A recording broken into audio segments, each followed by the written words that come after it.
Assalamualaikum teman-teman. Pada kesempatan kali ini kita akan membahas nasib Sintayong usai timnas Indonesia gagal jadi juara di Piala AFF 2022. Sebelum kita mulai videonya, alangkah baiknya jika teman-teman subscribe channel kami agar channel kami terus berkembang.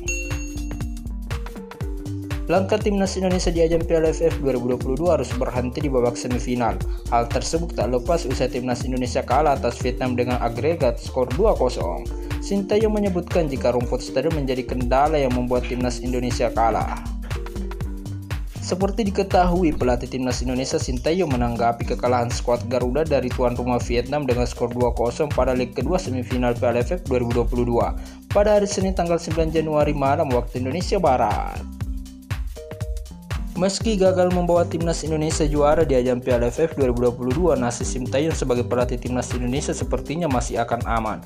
Seperti yang diketahui, timnas Indonesia dipastikan gagal meraih juara Piala AFF 2022. Perjalanan skuad Garuda harus terhenti pada babak semifinal. Lagi-lagi Vietnam menjadi mimpi buruk bagi timnas Indonesia. Menjalani dua pertandingan, Mark Klok dan kawan-kawan harus mengakui keunggulan Vietnam dengan agregat 0-2. Timnas Indonesia sejatinya mampu menahan imbang Vietnam pada leg pertama. Kala itu duel timnas Indonesia versus Vietnam berakhir dengan skor 0-0 di Stadion Gelora Bung Karno pada hari Jumat tanggal 6 Januari. Hasil kurang bagus diperoleh timnas Indonesia pada leg kedua, bermain di Stadion Mai Dinh Hanoi, Vietnam pada hari Senin tanggal 9 Januari. Tim asuhan Sintayong menyerah dengan skor 0-2. Dua gol Vietnam diborong oleh Nguyen Thanh Le pada menit ketiga dan menit 47. Kekalahan ini sekaligus mengubur mimpi timnas Indonesia untuk meraih gelar juara Piala AFF 2022. Meski gagal, sepertinya posisi Sintayong di timnas Indonesia tak akan berubah. Pasalnya, Ketua Umum PSSI Bapak Muhammad Iryawan sempat mengungkapkan tentang nasib Sintayong bila gagal di Piala AFF 2022. Hal tersebut diungkapkan oleh Muhammad Iryawan sebelum Piala AFF 2022 bergulir. Pria yang disapa Bapak Iwan Bule itu memang menyebut akan ada evaluasi. Hanya saja Bapak Muhammad Iryawan menilai bahwa Sintayong telah banyak memberikan perubahan positif untuk timnas Indonesia.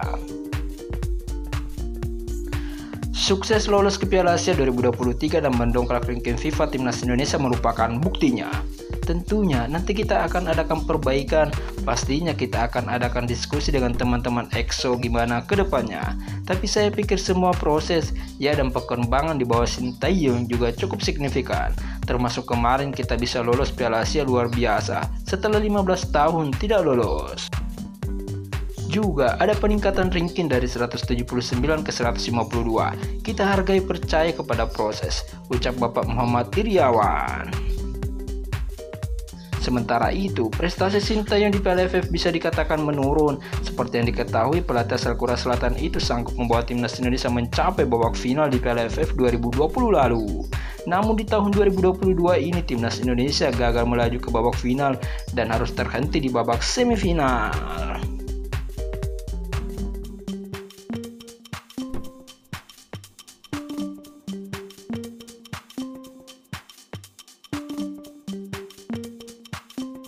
Cukup sekian kali ini pembahasan kami. Jangan lupa like, subscribe, komen, serta share video kami. Terima kasih dan sampai jumpa lagi.